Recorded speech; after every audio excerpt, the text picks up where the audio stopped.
আসসালামু আলাইকুম, আমি শর্মি ইসলাম। আবারও কিন্তু চলে আসলাম আপনাদের সঙ্গে আরেকটি নতুন রেসিপি শেয়ার করার জন্য। আজকে কিন্তু আপনাদের সঙ্গে খুবই সুস্বাদু একটি রেসিপি শেয়ার করতে যাচ্ছি। রেসিপিটি হলো বাদামের মিষ্টি। অনেকেই কিন্তু এই বাদামের সমুচা মিষ্টি কখনো খাননি। মুচমুচে সমুচার ভিতর লুকিয়ে আছে বাদামের মিষ্টি। আর সবচেয়ে মজার বিষয় কি জানেন? শুধু 1 কাপ আটা দিয়েই কিন্তু এই বাদামের সমুচাটি তৈরি করতে পারবেন খুব সহজে। তাহলে চলুন দেখে নিই কীভাবে আজকে আমি এই বাদামের সমুচা মিষ্টিটি তৈরি করি। প্রথমে কিন্তু আমি এখানে 250 গ্রামের মতো বাদাম নিয়ে নিয়েছি। বাদামগুলো ভেজে বাদামের ছিলকাগুলো ফেলে দিয়েছি। আমরা এবার বাদামগুলো ব্লেন্ডারে ব্লেন্ড করে নেব। এবার ব্লেন্ড করা হয়ে এলে কিন্তু এখানে আমি অল্প কিছু চিনি অ্যাড করব। দেখতে পাচ্ছেন আমি কিভাবে ব্লেন্ড করে নিয়েছি।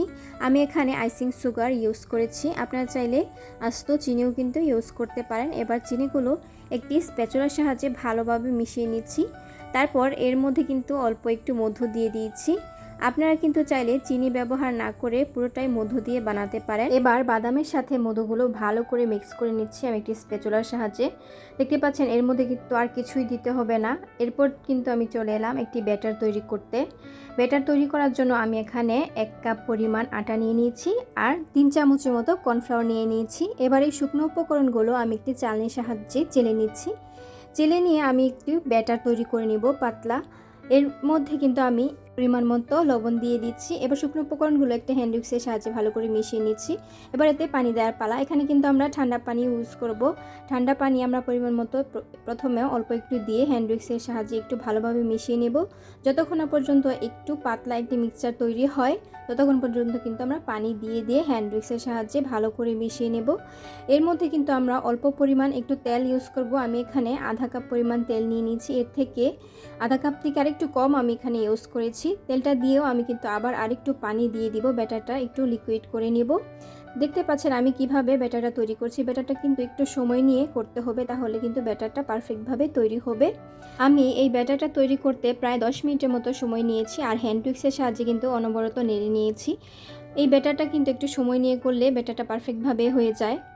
দেখতে পাচ্ছেন কীরকম ঘন হবে এই ব্যাটারটা। আমি যেভাবে এই ব্যাটারটা পাতলা করে করেছি আপনারা কিন্তু ওইভাবেই পাতলা করে এই ব্যাটারটা তৈরি করে নেবেন। চাইলে এটাকে ব্লেন্ডারে ব্লেন্ড করে নিতে পারেন, তাহলে কিন্তু অল্প সময় আপনাদের এই ব্যাটারটা তৈরি হয়ে যাবে।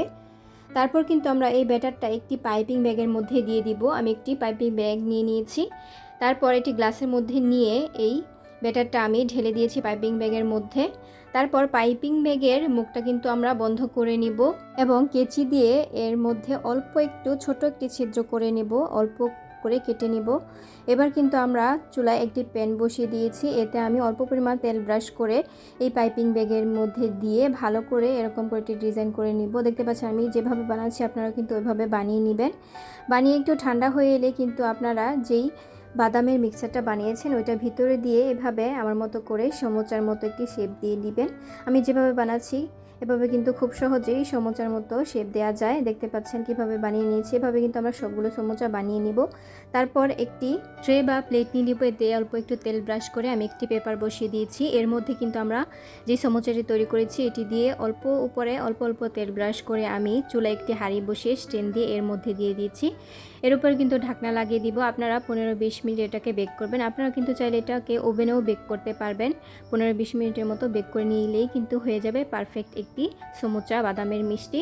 দেখতে পাচ্ছেন আমাদের বাদামের মিষ্টিটা কিন্তু একদম পারফেক্টভাবে তৈরি হয়ে গেছে। এটি খেতে কিন্তু খুবই সুস্বাদু। আপনারা চাইলে বাসায় বানিয়ে দেখতে পারেন। বাদামের এই মিষ্টিটা কিন্তু বাচ্চারা খেতে খুবই পছন্দ করে। আপনারা চাইলে কিন্তু বাচ্চাদের টিফিনেও এই বাদামের মিষ্টিটা দিতে পারেন, তাহলে তারা কিন্তু খুব মজা করে খাবে। যারা আমার পুরো ভিডিও জুড়ে ছিলেন তাদেরকে জানাই অসংখ্য ধন্যবাদ। ভিডিওটি ভালো লেগে থাকলে অবশ্যই লাইক করতে ভুলবেন না আর কমেন্টে জানিয়ে দিবেন কার কাছে কেমন লেগেছে এই রান্নার রেসিপিটি।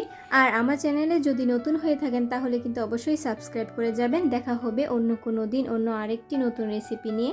আসসালামু আলাইকুম, আল্লাহ হাফেজ।